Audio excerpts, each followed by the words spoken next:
Welcome to the Mockingcast, the podcast of Mockingbird Ministries. I'm David Zoll, your host, and in a few moments, I'll be joined by my co-hosts, Sarah Condon and RJ Heyman. We come to you every other week to discuss a few of the places where we currently see grace and its absence playing out in unexpected and compelling ways. We're glad to have you with us. Praise the Lord. Praise the Lord. God. Hey, you two. It is so good to see your faces. I am just back from spring break dealing with re-entry in what feels like an increasingly insane world, not just macro, but micro. But happy to be with you. At least here in Charlottesville, the flowers are blooming and April has finally arrived. It's the month my book comes out. We're 2 weeks away from the big relief. And also the Mockingbird Conference in New York City, which is pretty much at capacity, though we're just kind of going to throw caution to the wind and say, if you want to come, show up. You will not be turned away. But that happens May 1st through 3rd. We'll record one more episode before then. But just a word to the wise. Get on that if you want to come. If you want to eat food, we need to know. ASAP. Dave, can I just say how proud I am of you? Because I think it has only taken you damn near 2 decades to really time, now I could be wrong, but to really time a book release with a conference.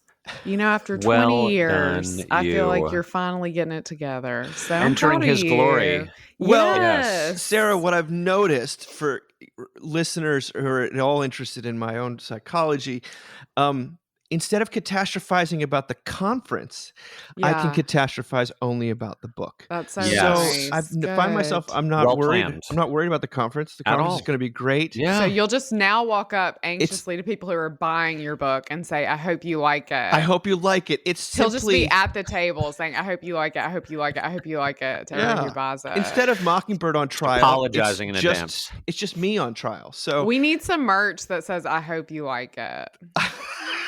Please like me. Just with please like DZ. me. Yes. Yeah, please like Yes. me. Yeah. I will say we do have some merch. Mockingbird's a little shy about merch, but we have made a sweatshirt. And with the help of some of my Gen Z millennial employees, we have decided it will not only be a hoodie, there will also be a crew neck sweatshirt, because I'm told that hoodies are not what the young people are wearing these days. So we have Crew both. neck sweatshirt. Yes. Crew neck sweatshirt, not V-neck, crew neck. That makes sense. Right, Yes, crew of neck, course, yes. of course. No, I was RJ, thinking V-neck yours- for a second. I was like, what? Yours is in the mail, but Hoodie or crew neck?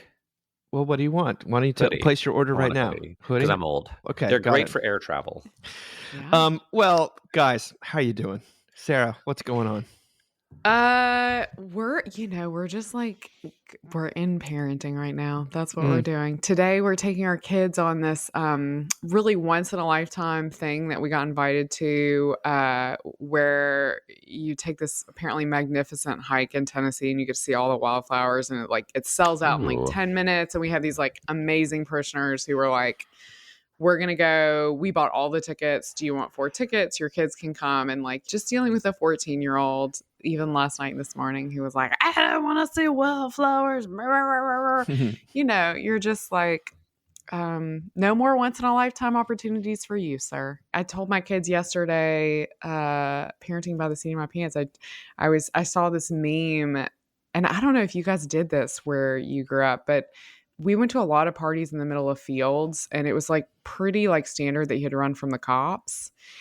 And I was like, guys, you gotta find some stuff to do where you're running from cops. Right. So That's fantastic advice. There you go. That will not come back. That'll age well. That will age well. So we're just in it, you know. I'm just throwing stuff against the wall at this point. We'll see. So 14 feels like quite a rich experience. It does feel like a I'm rich right there with you, experience. Sarah. Yeah, you are. Right there with you. Yeah. RJ Heyman, talk to us. What's the ray of sunshine for the rector of This ray of sunshine. We had a really lovely spring break. We spent it in Houston. I'll apologize in advance to all of our Houston friends that we didn't let know that we were there. We spent a lot of time with our two older boys who both live there. One's Good. in school there, one's working there. They're like 5 minutes from each other. They're doing so well.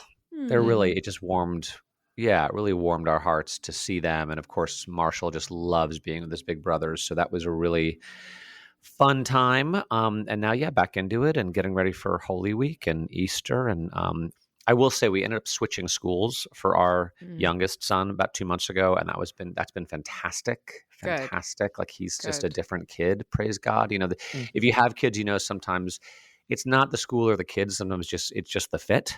Yeah. You know, and we just Yeah. this is a better fit for him. So Yeah. that's been really good. But his big drama is that my wife spends a good 15 minutes every morning doing his hair. This too will pass. I will say his hair looks amazing. That's great. It's kind of an Iceman, Val Kilmer, God rest his soul. You know, from Rip Top to Gun. the goat. Yeah. It's kind of that thing. But yeah, it's fantastic. So in general, we're doing okay, but entering into a busy season, as I'm sure you guys are at your churches.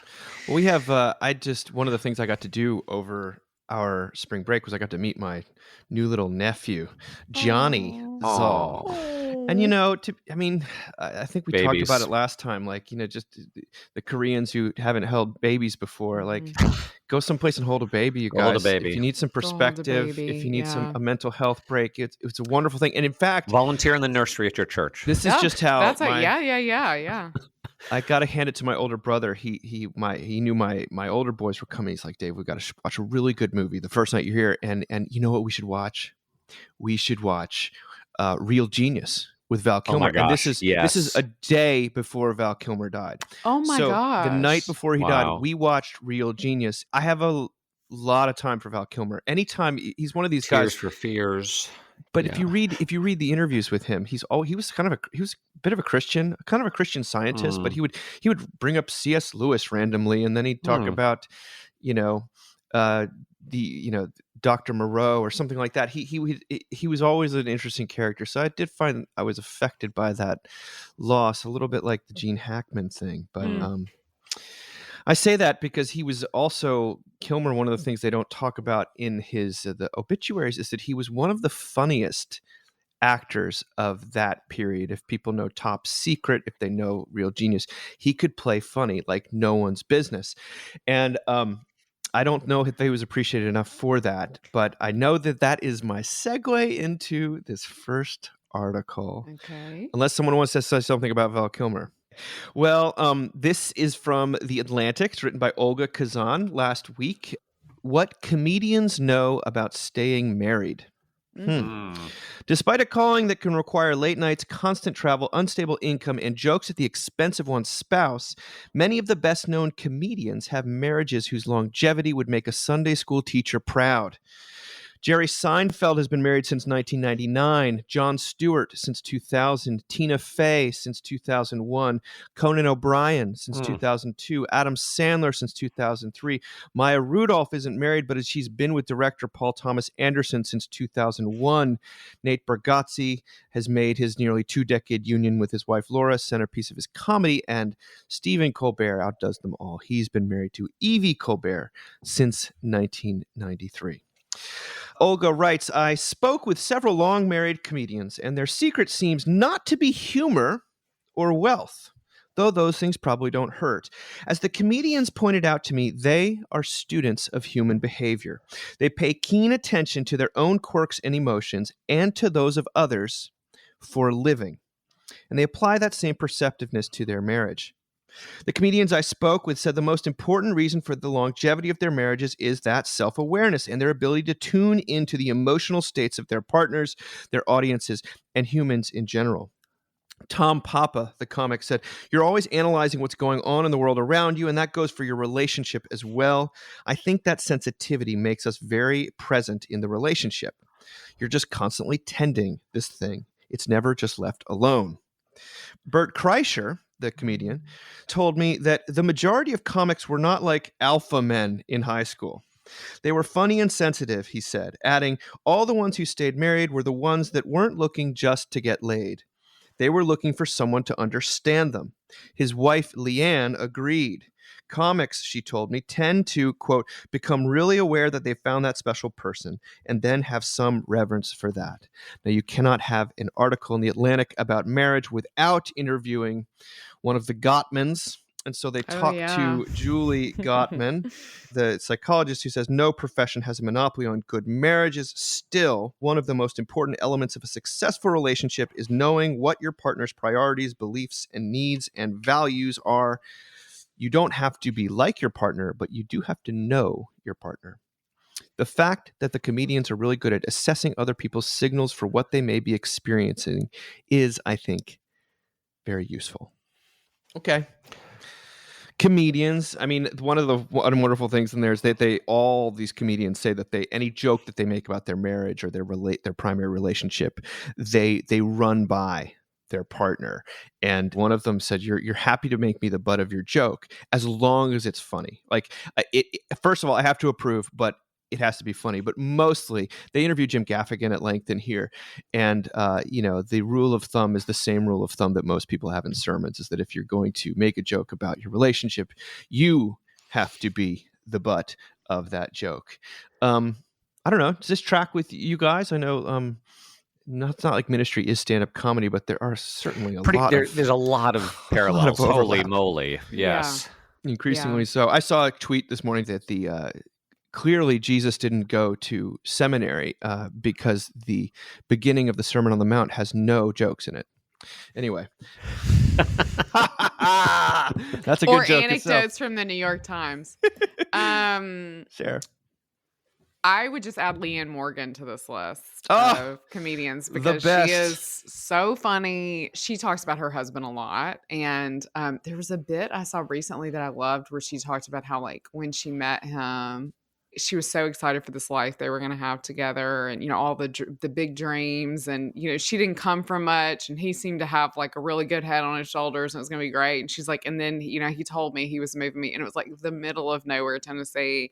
And he's going to like work for a mobile home manufacturer. And that's like their life. And then they did. Yeah. It's just like, so, I mean, it's just very, very funny. I think these people, I love the idea that they're very observant because I do think that is true, but also that they obviously don't take themselves that seriously. I think that's a big thing. And they clearly don't take themselves that seriously in relationships too, because I think as much as a lot of these people talk about their spouses and make jokes about their spouses, they're also at the same time making jokes about themselves. Right. Almost more so. And so, yeah, they probably have, I would guess there's like really good communication that happens. I mean, there's sort of like probably these classic things that we know are great for a healthy marriage that are happening in these comedians' marriages. Interesting. I love this because I think we often talk about comedians, especially when we say comedian, we usually are talking about men and we talk about, it's like we want to bring up all the guys that have like done nasty stuff and gotten in trouble for it. And I think it's really good for us to remember that some of like our preeminent American comedians are in these like long, beautiful marriages. That's certainly not the case with most actors. It seems to be very difficult to hold on to a long time sort of monogamous marriage in Hollywood. And you kind of wonder about I know when one of us has been out in the world and had to be in front of people and we feel like it could have been better, that like there's the relief of coming home to your spouse. And I wonder about that for comedians because, oh my gosh, I mean, for every fantastic show that we see, there was like 90% of like them just like trying out stuff, it not working. And that like having someone to come home to that, loves you and supports you is so important. So it's not necessarily that you're making each other laugh, but it's that you're scanning, you're very cognizant of the ways in which you're absurd, the ways in which you are absurd and your relationship is absurd. Yes. Is that what that sort of sounds like what you're saying? I think so. RJ, speaking as an absurd human as well as a husband. Who's been in a long marriage. I mean, Yeah. he has been married a long time. Longer than any of us. Yeah. Talk to us. Yeah, I had a lot of the same thoughts that Sarah did. That I know that the article says it's not about having a sense of humor, but I think having a sense of humor is a byproduct of self-awareness and of not taking yourself too seriously and of humility. And humility is such an important thing, like because then you can see yourself clearly, but you also it creates kind of compassion, empathy for another person. And it made me, I'm finally, Sarah, watching White Lotus. Finally. I'm in season 1. I had to stop, but I'm going to go back into it. All right. Well, I'm just in season 1. It's not what I, Oh, it's you're, not what I, good. it's not what I Season thought it one's was. great. Yeah, it's not what I Yeah. thought it was. Ugh. But clearly in season 1, like there are 2 marriages which are not going very well. Mhm. And as I was watching it, it just occurred to me, like none of these people have any kind of sense of humor about themselves. They Oh, take yeah. themselves so seriously, and everything is so dire, and they have no levity or self-awareness, and hence no humility, no compassion. Like there's just so many things they could just laugh about and be like, "Isn't this hilarious that we get to do this together?" And instead it ups their constantly ups their anxiety, because the demand for perfection is just so high. Yeah, I mean, Yes. I don't think anyone looks to White Lotus for marriage advice. I'll just put it that way. No. But it's But it's clearly, a really good those couples, I mean, that is very true. Like they take everything seriously about themselves and their relationship to their detriment. Yeah, exactly. So you cannot survive this life taking yourself especially too seriously, which is one of the reasons why. And I don't know if I stole this from Aaron Zimmerman or Stu Shelby or who I stole it for, but one of the things I always say about our church is that Holy Trinity, at Holy Trinity, we take Jesus seriously, but not ourselves. And people love that. That I think there is a relationship between having kind of a high view of God and a high view of God's grace and a high view of God's spirit and presence and power and ability to transform, and then kind of a low view of yourself where you just kind of every so often go throw up your hands and laugh and just be like, well, that was a disaster, or like, and like, but it also creates such freedom for like experimentation and play and failure and like, let's see if this works. God's on our side. If he's for us, who can be against us? Let's try this thing that may or may not work. And come to find out that God actually kind of shows up a lot of the time when you're not expecting him to, if you kind of hold things with a somewhat loose hand. So anyway, Sarah, what were you going to say? Well, I just want to disagree. No, I Okay. totally agree. And it makes me think I want to talk about sex for a second.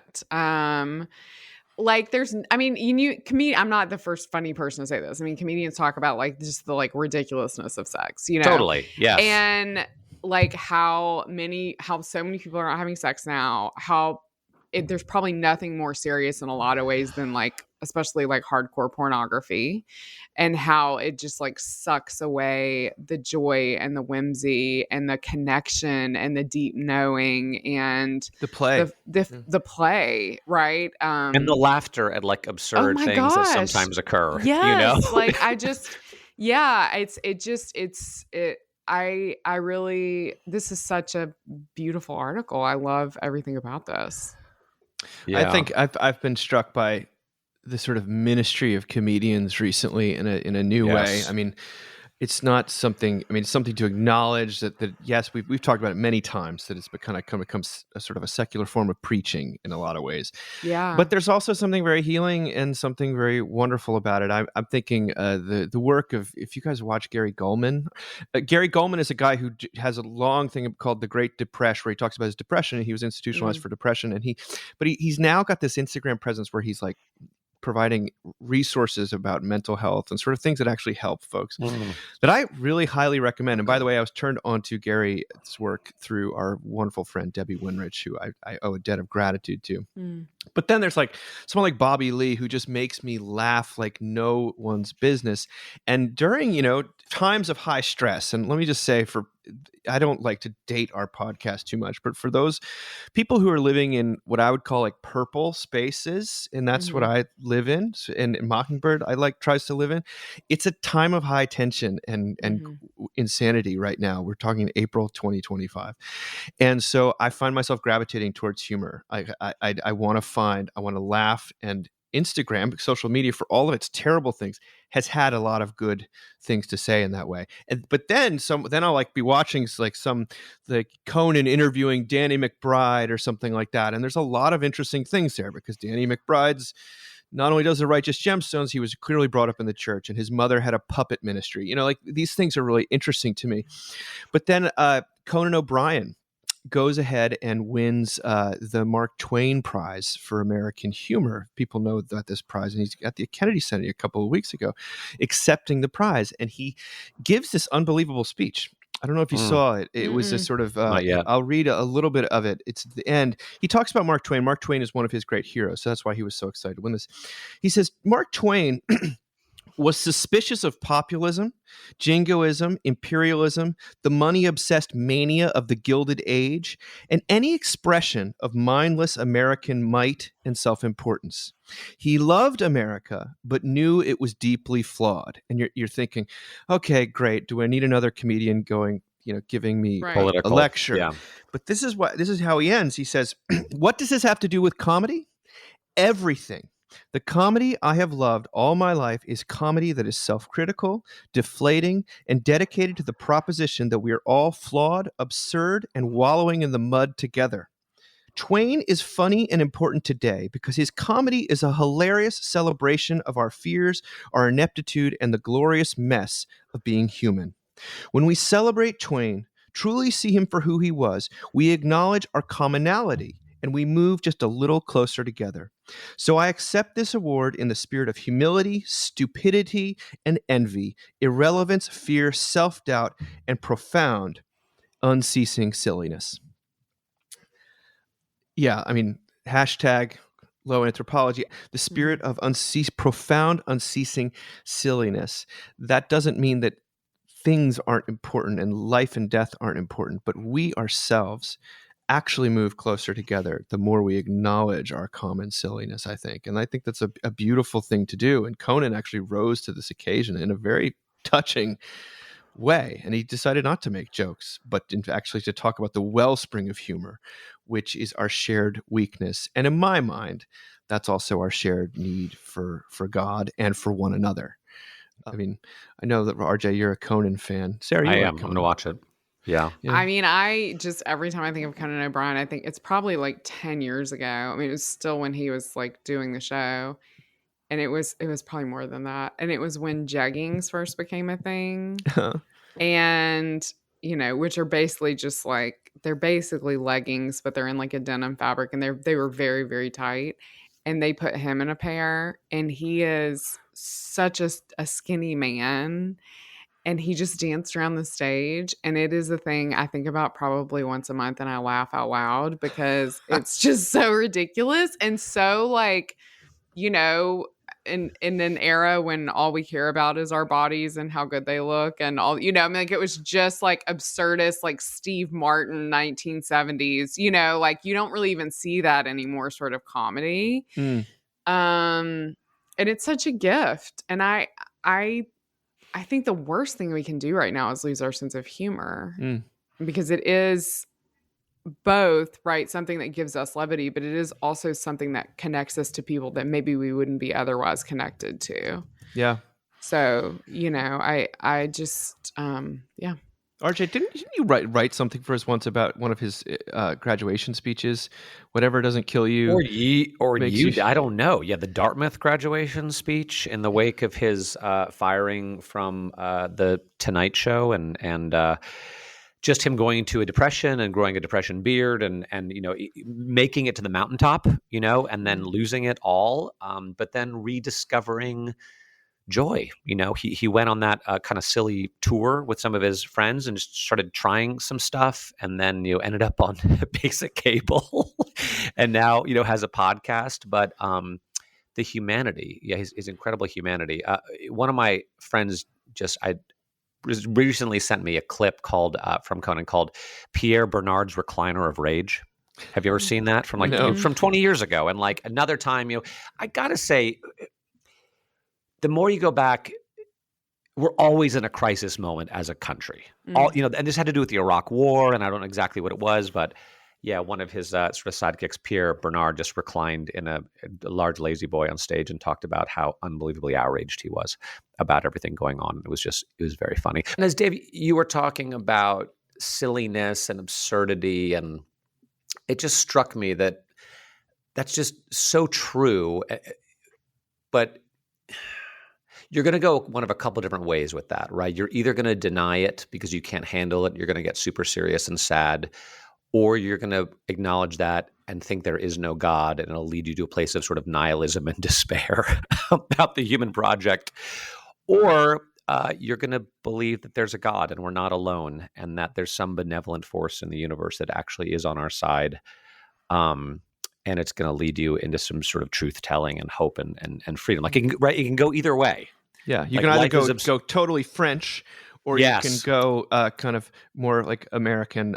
Yes. I don't Yes. Conan O'Brien. Whatever kill you doesn't. What does he say? Whatever doesn't He kill said, you. They tell you that whatever doesn't kill you makes you stronger. What they neglect to mention is that it almost kills you. Yeah. And I resonate with that remark. I resemble that remark. When we talk about comic relief, and relief is sort of my key watchword these days, there's no greater comedic relief, at least in church circles, I think, than children. And here we have this in Christian Century. Phil Chrisman wrote a wonderful article called "In Praise of Unruly Children in Church." This is what he writes. He says, "Church-going is the part of being a Christian that I am worst at. I go, but I don't like it as much as you're supposed to. My indisposition has given me a unique vantage point, one that allows me to see particular truths with special clarity while blocking out others. Here is one of those truths. Unruly children are a gift from God. Kids who can't behave in church are a sign that God has not abandoned us. The most obvious fact about children is that they aren't used to any of this stuff, this being alive. They still get how weird it all is. They haven't been hypnotized by the repetition yet.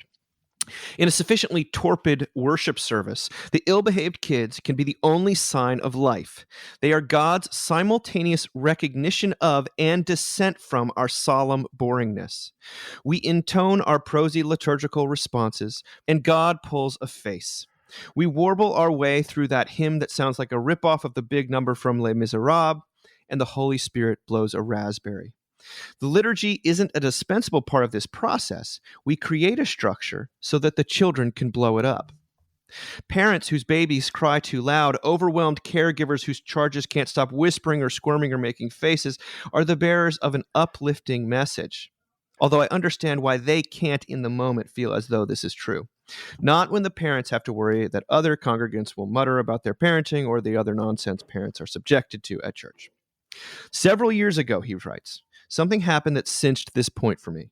Our church had done a canvass of the working class neighborhood in which it was situated, and a large group of unattended kids, with their overworked parents' permission, had started attending. The little knot of people who I sat with ended up being the default babysitters for this group, whose ages ranged from 4 to 11. One week, as our rector repeated for the umpteenth time the words that accompany the Eucharist, when she got to "He died," a 4-year-old face turned to me full of shock and horror and said, "He what?"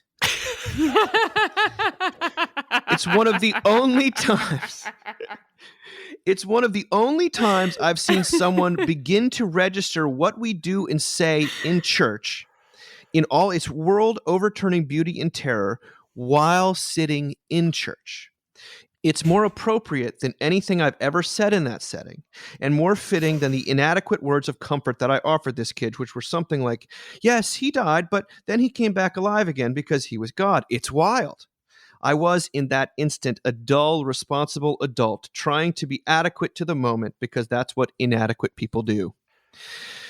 The little girl has probably forgotten me and whatever it was I said, but I hope she never forgets what the rector said. He died.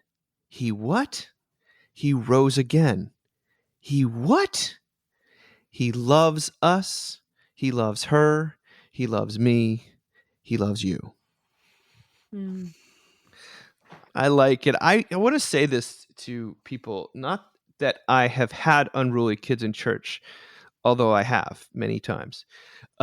I was an unruly kid in church. I have a distinct memory of being when my father was at the altar in the pulpit and stuff like that, and we were sitting with some friends, and I was acting out so badly that the father grabbed me by the ear Oh no.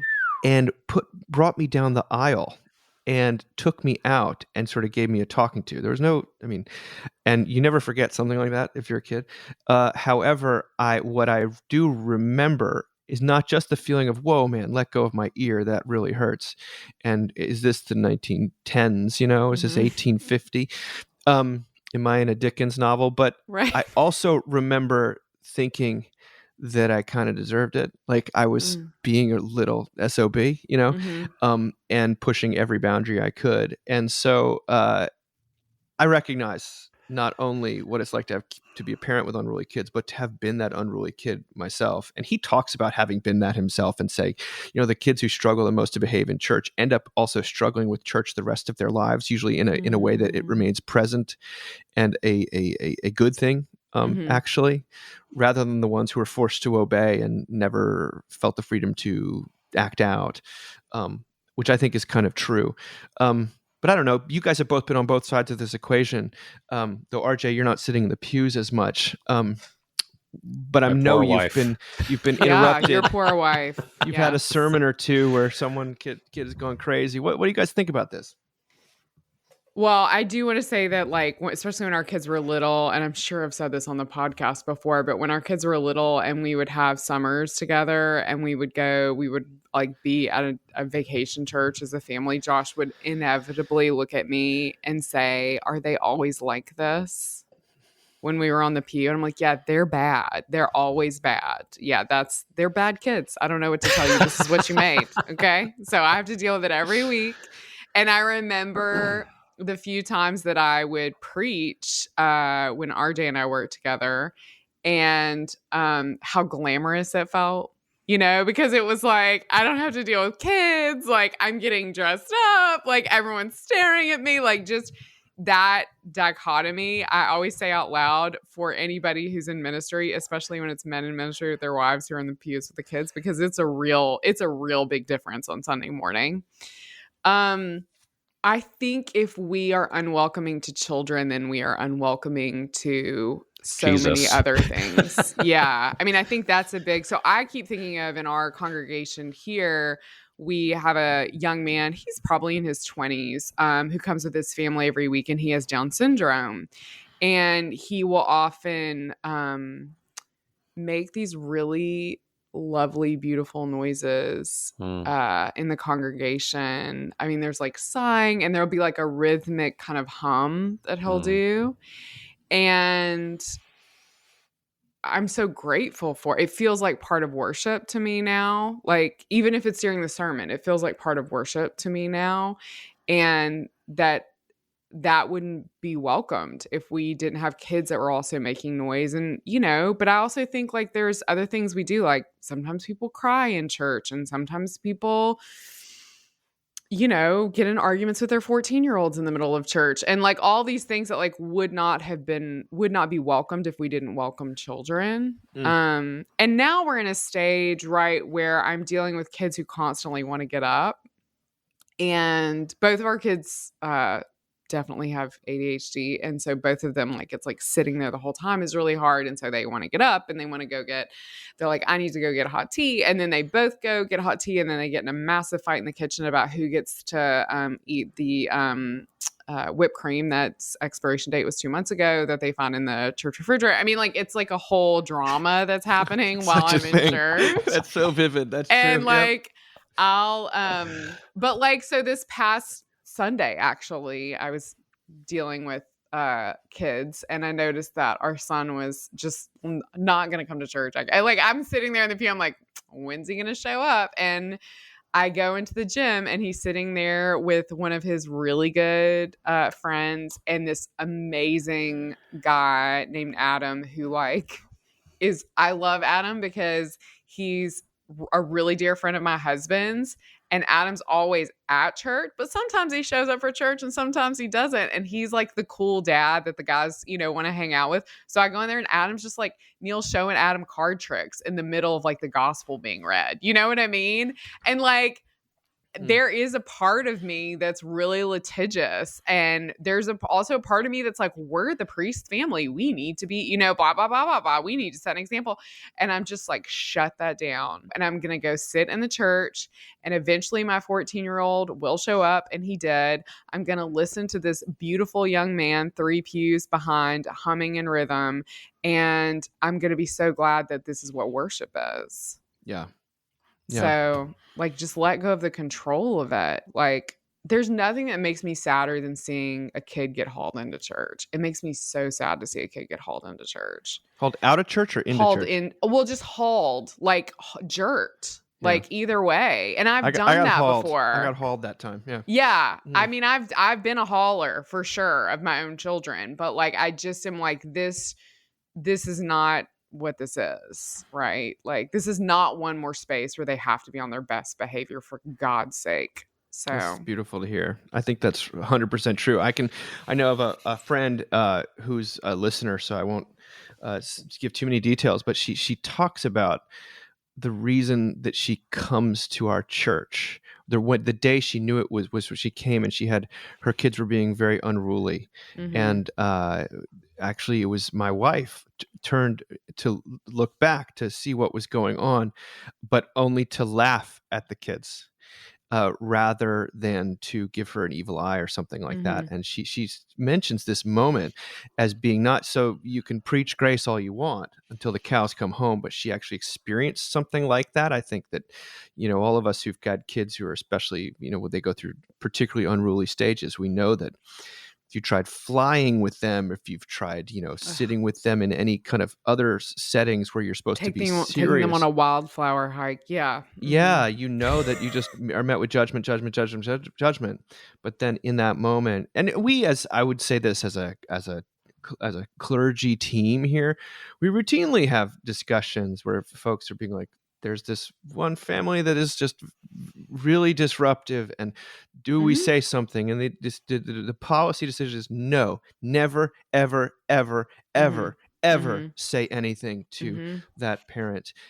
If it's disruptive for the other people in the pews, I'm so sorry, but guess what? It's more disruptive for the person trying to get a sermon across. But you just never do it. The second you do it, you have basically contradicted what it is you're trying to do. But RJ, maybe that's a little too strong, but RJ, what do you think?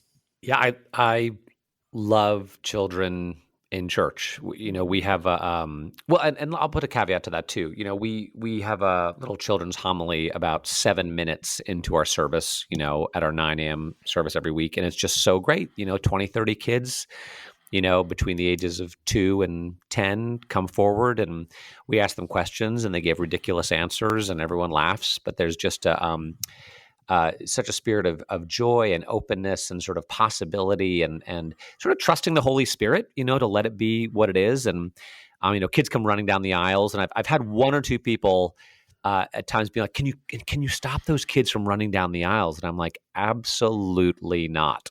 No, are you kidding me? Like, what is better than a little kid just running full speed towards Jesus, like towards the front of the church?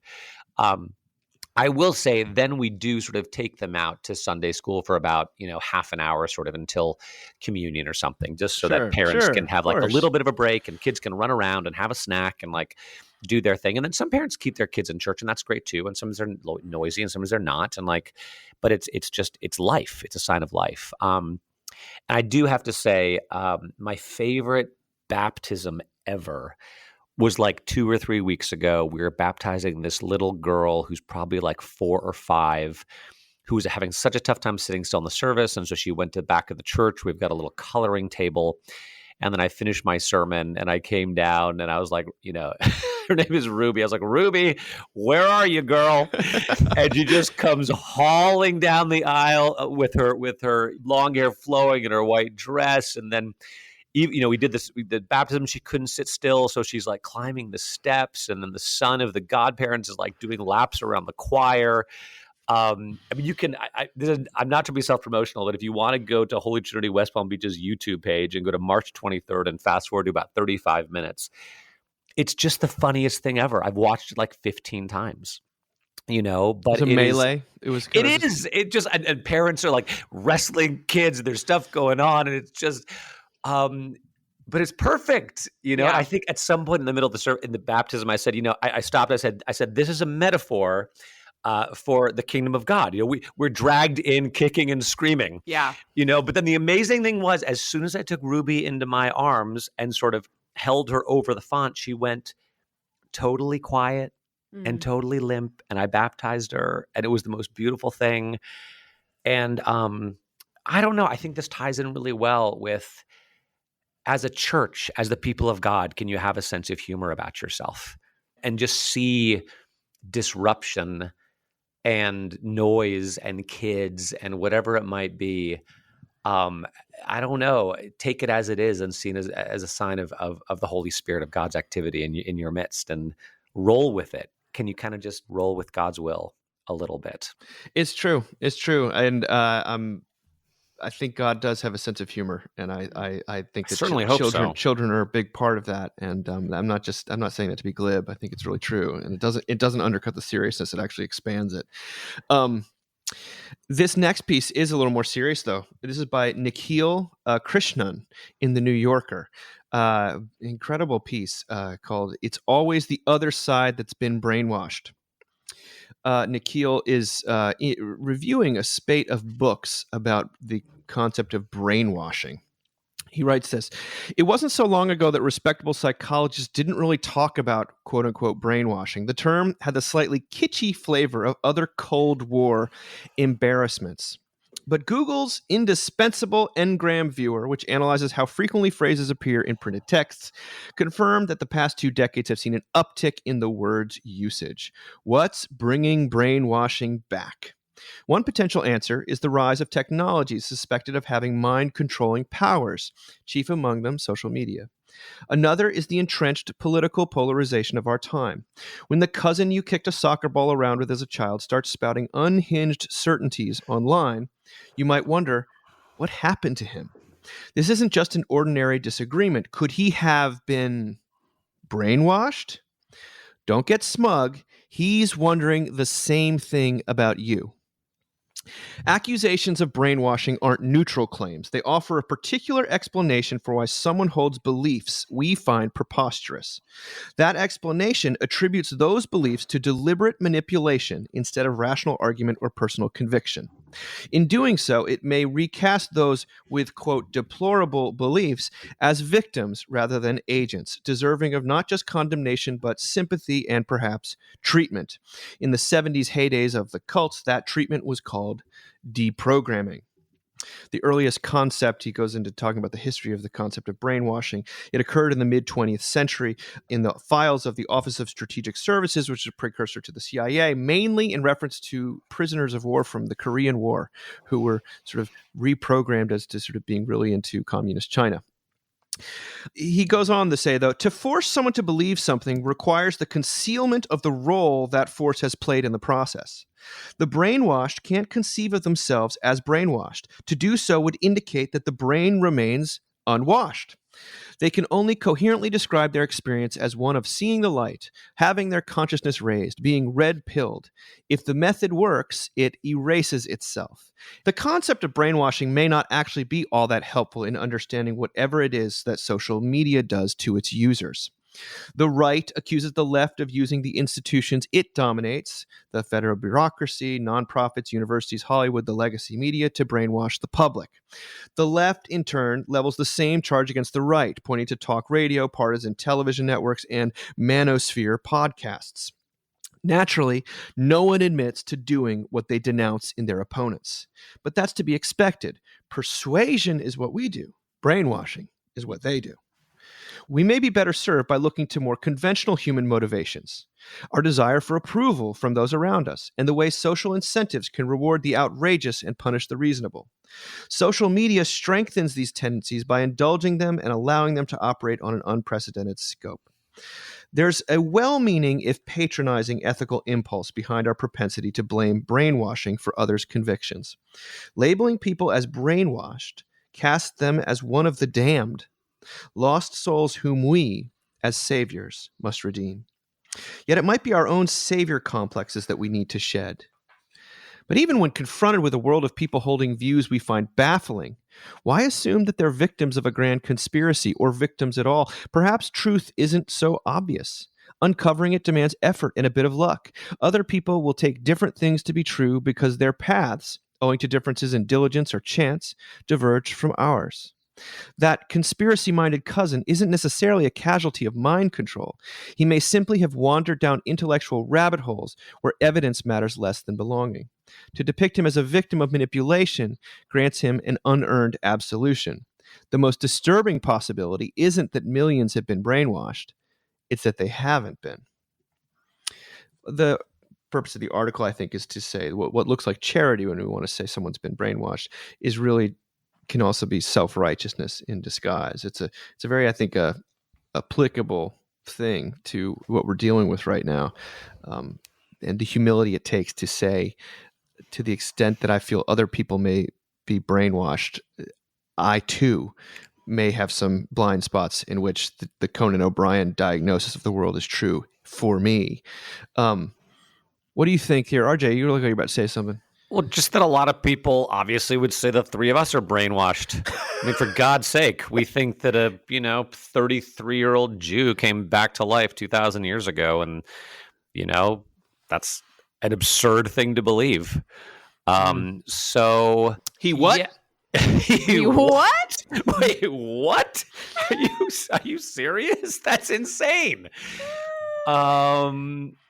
No, being a pastor, but this is not just being a pastor, and seeing people online and the kind of stuff that they post, the kind of stuff that they share all over, and then just having to, be like, whatever, like, I know that person, I love that person is lovely, and maybe there might be certain areas of their life that I disagree with, but that's fine, and I have no monopoly on the truth. I don't know what, I think about everything, everything, everywhere, all at once. I don't know what's going on. Who the hell knows what's going on? You're in the multiverse, RJ, right now? Well, exactly. No, that's that speech he gives, right? Like, Yeah. And the only thing we can do is like be humble and kind in the midst of the fact that like nobody has any idea what the hell is going on. Yeah. Especially with people that we view in this kind of way, and to have your antenna a little bit up, your antenna of mercy, and God, how do you think Jesus sees us? He loves us, but he's also like, man, you guys are, you crazy, late stage American capitalists. Mm-hmm. Yeah. So that's what I think. I love what you said, RJ, because, it's funny. I had a friend from high school who wrote something about, of course, everybody from Mississippi has a lot of trauma around religion. And he said something about like how Christians basically just like believe in a zombie. And I was like, well, not really, but fair. Like it just like is like, yeah, I totally like it's, yeah, people talk all the time about Christians as being brainwashed. And it makes me want to make a pun about baptismal water that I won't make. But washed in the, I have to be honest with you, Dave. This is probably not where you want this to head, but I've just had such a feeling of like, I'm going to sound so woo-woo, but of like this cosmic undercurrent that we don't even understand. Yes. And like, God, I hope so. Yeah. And that just like, it's, and I've found a lot of comfort in that. And it's always darkest before the dawn, man. Death and resurrection, like the yes, unless a seed falls to the earth and dies, it can bear no fruit. Like, come on. It just feels like so, and we have people we really love on the other side. And like, it's not like I've gotten a Ouija board out, but like, I just like the presence and comfort of like knowing that they're with Jesus and that I will be with Jesus and that there's still so much beauty left in the world. Like it's hard for me to like buy into the vitriol. And I, of all people, would buy into the vitriol, but it just, you know what I mean? Like that's my jam. But like I keep wanting to call my mom's brother, who I've talked about on the podcast before. He was, he's like a real conservative guy and was the most helpful person when my parents died, in terms of just like when people die tragically in an accident, there's obviously a lot of legality that goes into that. And he was just like amazing. And I keep thinking of him because he's a farmer, and, I'm sensing there's some anxiety with farmers with cuts to the farm bill. And also like he lives in rural Mississippi and there's cuts to social service stuff. And I wonder how much that's going to impact him. And I know that he and my mom had a really vitriolic relationship around politics. Like they would hang up on each other, kind of like back and forth. And I keep thinking like, I want to find a way in to call him and just like check on him, and without like judgment or like, I told you so or any of that, but just like, because I love him. And I don't know. I was in this Mexican restaurant. You should cut this because it's so weird. But I was in this Mexican restaurant last week, and so the flood was horrible for us. Like we actually flooded at the house with all the water that Nashville got, and it was Neil's room primarily, which like a 14-year-old needs one more thing.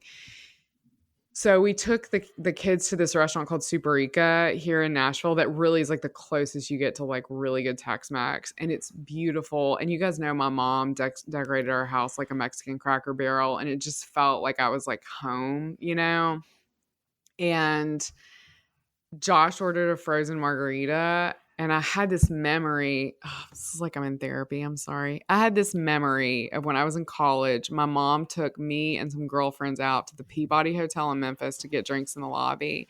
And my mom ordered a frozen margarita. And I made so much fun of her. I was just like, what a ridiculous drink to get. Like while I'm drinking a Cosmo, like I'm a bad bitch. And I was sitting in the restaurant and I just got so sad because I was like, why did I make fun of her? And all of a sudden I heard my mom's favorite song come on, and it's Willie Nelson's You Got the Money, Honey, I Got the Time. And I just felt such a calm presence of like knowing and belovedness. And there's just so much under the thing that we think is the thing, and I pray that we can tap into that we can know that that's actually the truth, and not this kind of like argument about the truth is not really the truth. Like you shouldn't have to argue about it. Like it's, I don't know. Now we see dimly as in a mirror, then we shall see face to face. Well, I think there's something to the just what's it called, epistemological modesty about all of this. It's like you don't know what you don't know. Right. It's always too soon to draw any conclusive conclusions. Right. Wait and see. Right. Come and see. The what do they say in recovery circles? They always say, never have an argument with someone who isn't in the room with you. Ooh. Meaning, like so much of our lives, we rehearse these arguments in our minds, and we yell and scream at someone who we think feels this way. And honestly, social media, what a waste of time and energy. The reason these technologies make so much money, the reason these guys have so much money to spend and dictate things, is because our tendency to create certainties and filter bubbles and ironclad certainties and self-righteousness is so strong. Like you can make money off that on the left, and you can make money on that on the right, and you can make money on that in the center, and you will win every time. No matter if it's a recession or not, the human impulse for self-justification is that strong. And epistemological modesty runs so counter to some of the technologies that that are dictating our lives. It takes work though for me sometimes. Just say someone, I needed this article because it takes work for me to be reminded of this, to come to church and say the confession of sin, that we all have fallen short of the grace of God, or we've all erred and strayed from thy ways like lost sheep, that there is no one who is somehow, as RJ, you said, has a monopoly on the truth. And the second I think I do, people think, oh, you're abdicating responsibility or something like that. It's like, no, I'm trying to basically survive and not become a complete bitter a-hole, and in touch with love and what you're saying, in touch with what's really real, which is usually nothing to do with the discourse. It's always underneath. And that's the brainwashing thing sort of love is in the basement, right? Takes like you we always above talk things about a little hitting bit. the basement. Yeah, in the basement floor. This brainwashing stuff sort of takes you above people and allows you to kind of feel like you're above them. But I think the gospel approach is to sort of acknowledge that while going underneath all of it in the sort of search for your own humility. But RJ, what were you about to say something? Well, as you're talking about social media, it reminded me of those posts you see sometimes, like, it starts off with, I want to begin by saying that this post is not up for debate, and I don't want to get in a discussion about it. And then it's like, 1,000 words long. It's 1,000 words. And what you're basically saying is, I don't want to have any kind of relationship or conversation with you at all. I just want to spew at you.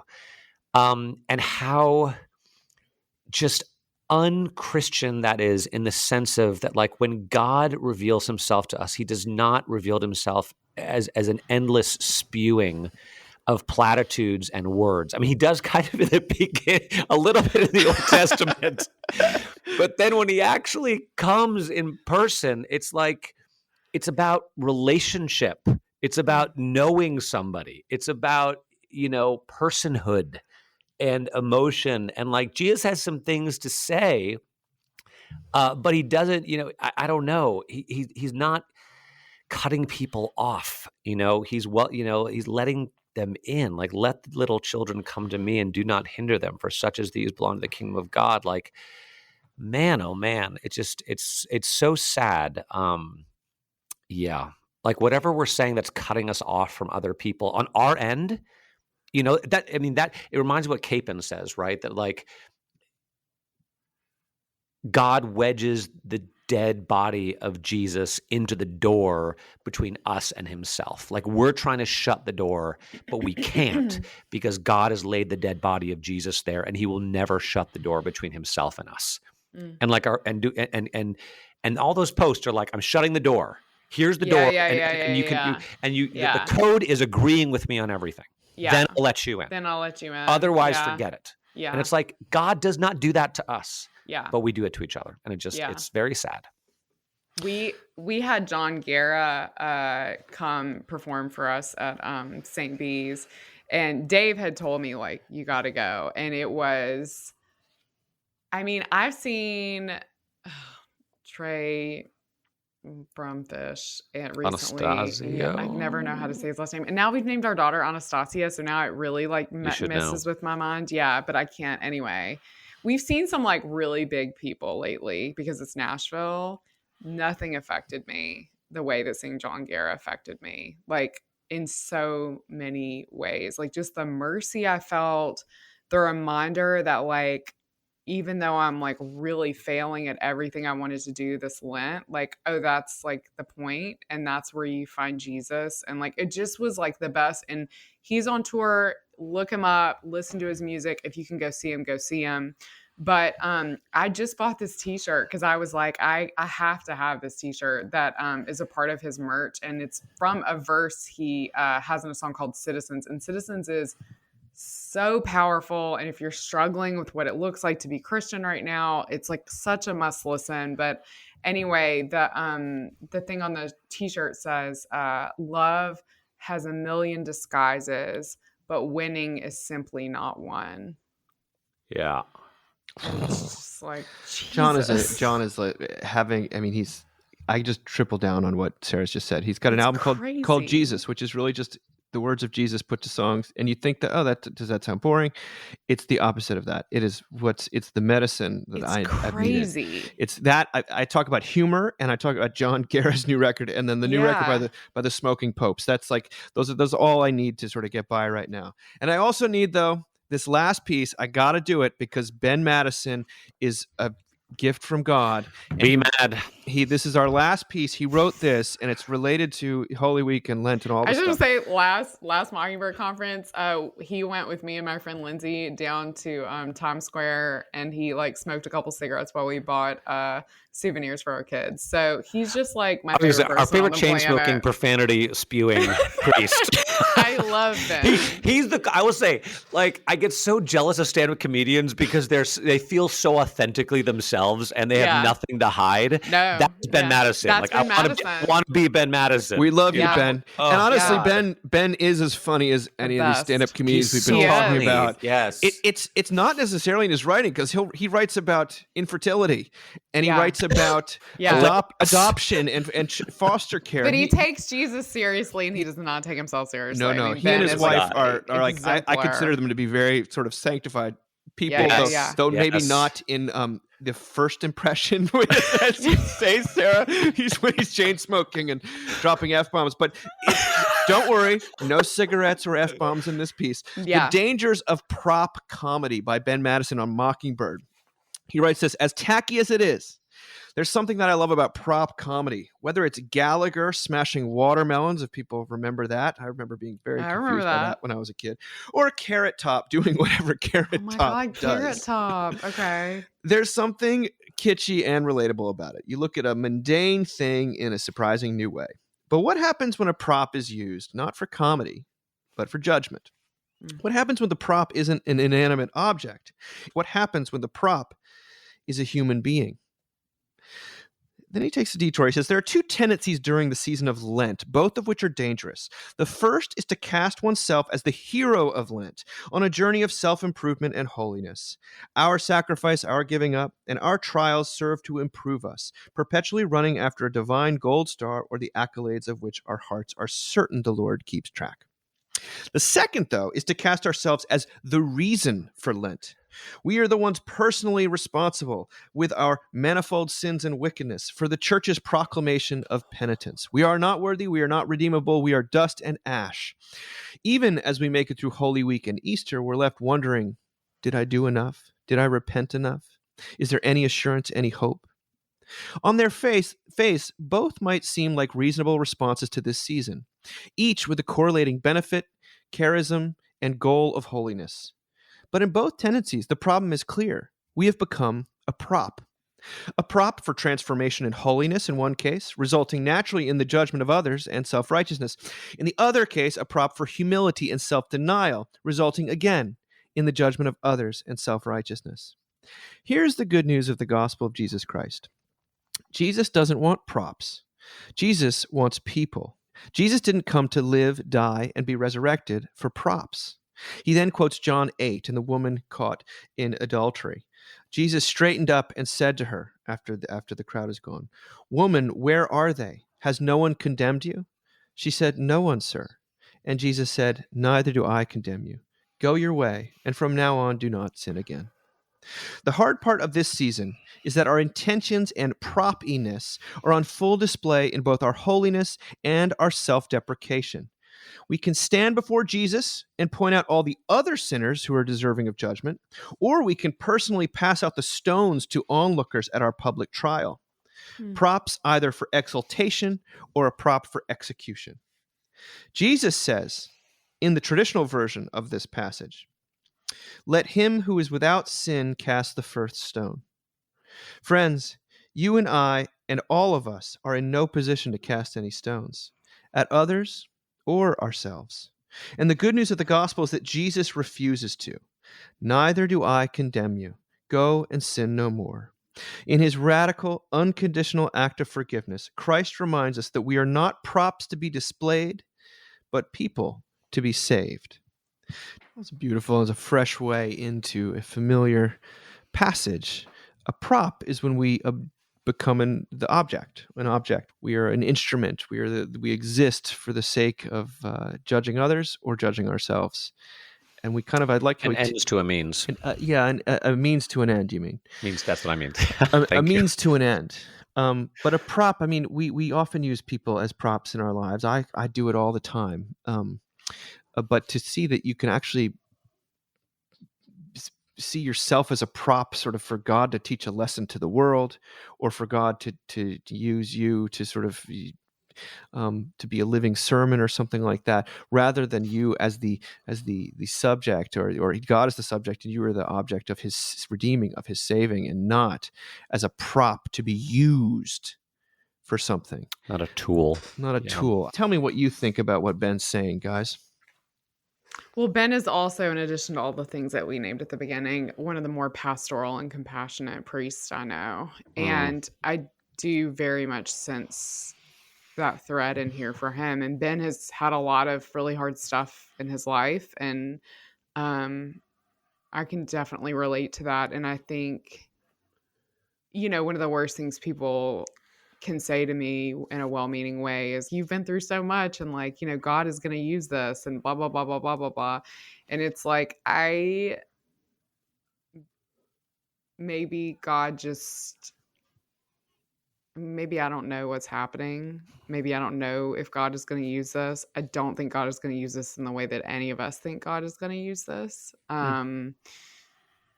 I think as someone who's own story, has easily, in certain conversations with people, feels like for them it's sort of a glory story of overcoming. It's well, that's not God. God is in direct relationship with us. God is not using us for God doesn't need us to hype him up. You know what I mean? It's just it. I understand, and I do want to say there's a lot of especially old-timey religion from the South that's you become a witness and you are the one that people use as the example, and you've been through so much and all that stuff. But I think it's really hard to be that person, because it feels not like the true character of God. I don't know. I could be wrong. No, I like it. I think it's beautiful. I think he's trying to get at something that even our repentance can become, just as much as our attempt at holiness can become a means of almost controlling God and dictating how God is going to work, rather than surrendering to the God who wants to relate to you. Sometimes I find comfort and hope in being a bit of a prop, to be honest. The idea that I'm not that important. I'm just I'm just one tiny little human at one tiny little place in time, and God has an incredible plan that he's been working at for thousands of years that he'll bring to completion. And what I'm doing is not that important. And there's something liberating about that, right? The self-importance feels like a prison. And then on the other hand, it's also incredibly comforting, perhaps more comforting, to be yeah, God has a plan, but you have no idea. You have no idea what it is. He's doing what he's doing. And your most important, the thing he cares about is not sort of using you to accomplish his purposes necessarily, but just you.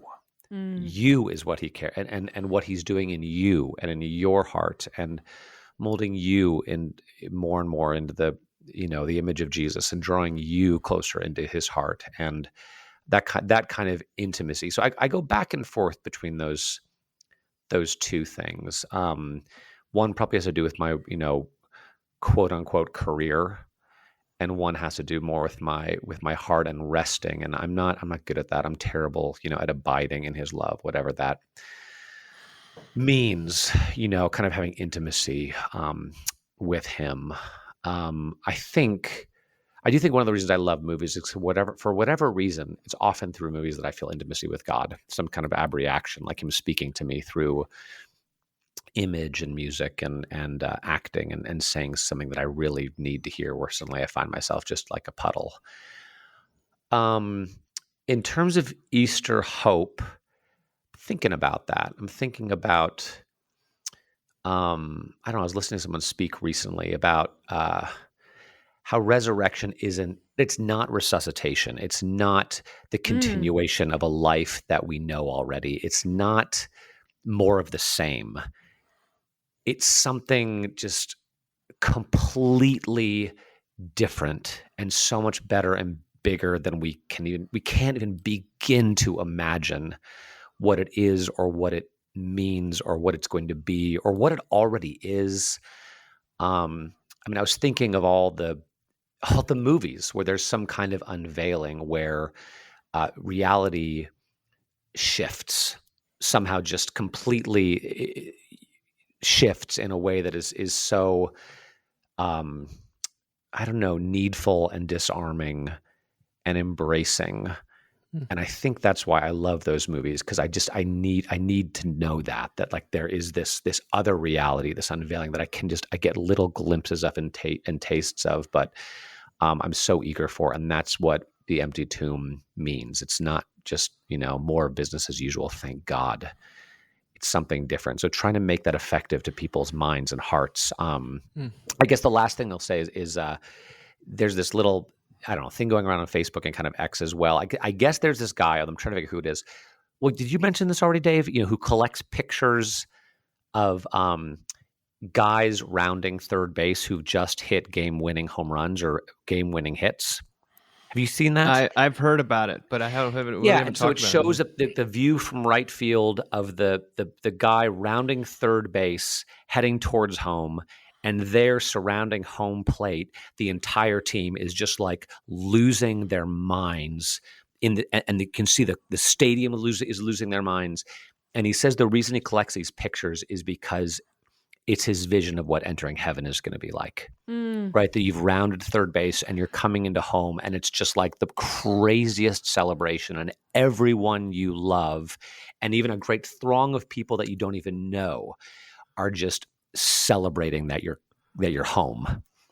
And the celebration is almost in proportion to the surprise, right? Because no one expects a home run. You've gone from death to life, right? You've gone from losing to winning, like in an instant, and it's just this catharsis of. I'm tempted almost to put that picture on the cover of the Easter Bulletin.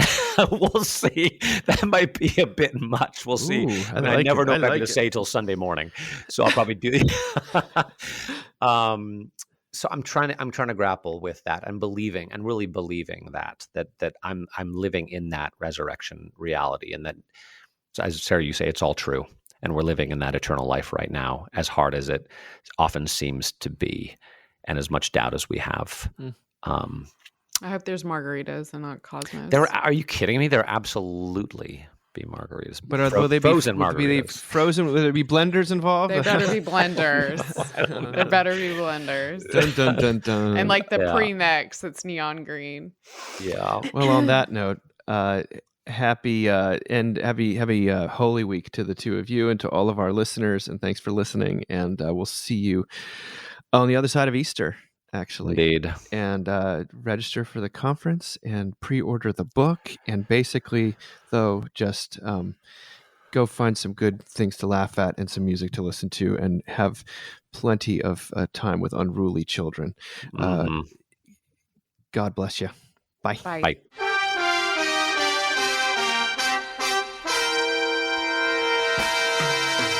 Thank you for listening. Remember, you can find us on the web at www.mbird.com. And we'd always love to hear from you at info@mbird.com. Audio production for the Mockingcast is provided by TJ Hester. And if you like what you've heard, please drop over to iTunes and leave us a rating or review. Until next time. Praise the Lord.